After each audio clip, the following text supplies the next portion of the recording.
public art sculpture designed in the round invites guests and visitors to explore and to move and to view and to be challenged by what they see. The Peace Fountain has a way of being truly iconoclastic in the very best sense. It's challenging the way we see things. Greg is probably the most intellectual artist I've ever met. His insistence on meaning to the work, on the profoundness of the work. The work has to speak to something important and deep. The Peace Fountain was commissioned to celebrate the 200th anniversary of the New York Episcopal Diocese.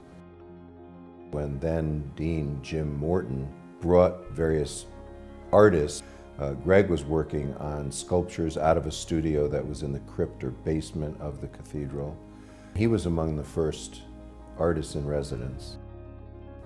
Greg has created a fountain that is, on the one hand, part of the cathedral property. It's right on the close, but it also is right on Amsterdam Avenue.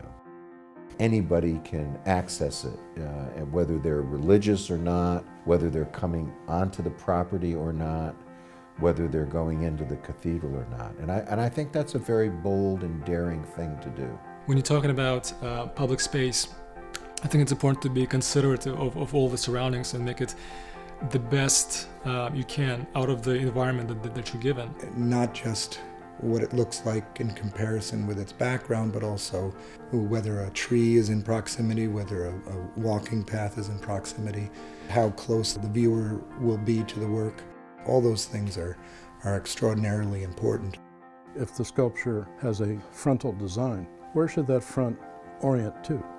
Why not present a glimpse such that there's a question? What is it that I'm looking at? I don't see the whole story. It urges me to be active and to discover. The Peace Fountain imagery essentially builds upon the innocence and the beauty of natural early childhood creativity, in which there's no socializing constraints, and it's from a very honest place. And that is demonstrated with 120 permanent small monuments, animals of freedom that go surrounding the Peace Fountain.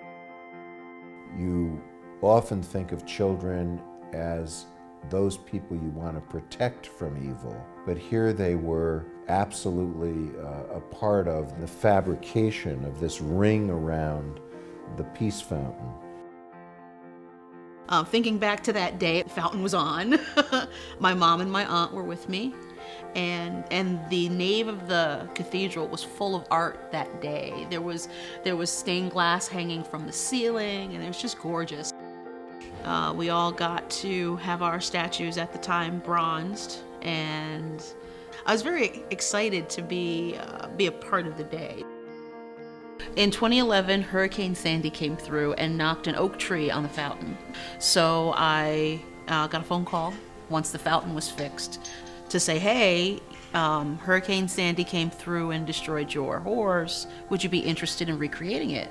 We can send you the material. And I'm like, okay, that's great.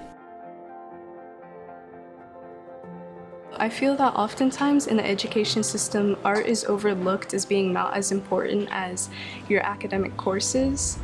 But I feel that art is really important because it allows you to explore your creativity and you see a side of yourself that you wouldn't see otherwise. I actually like working with sculptures a lot. It's really hands-on, and I never really worked with that stuff before, so it's a good experience.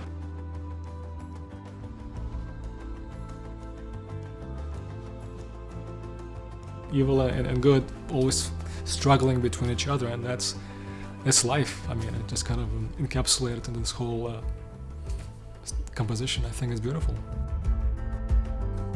Most people, I think, would say that there's good and there's bad in the world, and they're often at odds with each other. And if you don't participate, the battle's still going to go on, or if you don't take a side and try to move things more toward good, toward justice, maybe evil and injustice will prevail.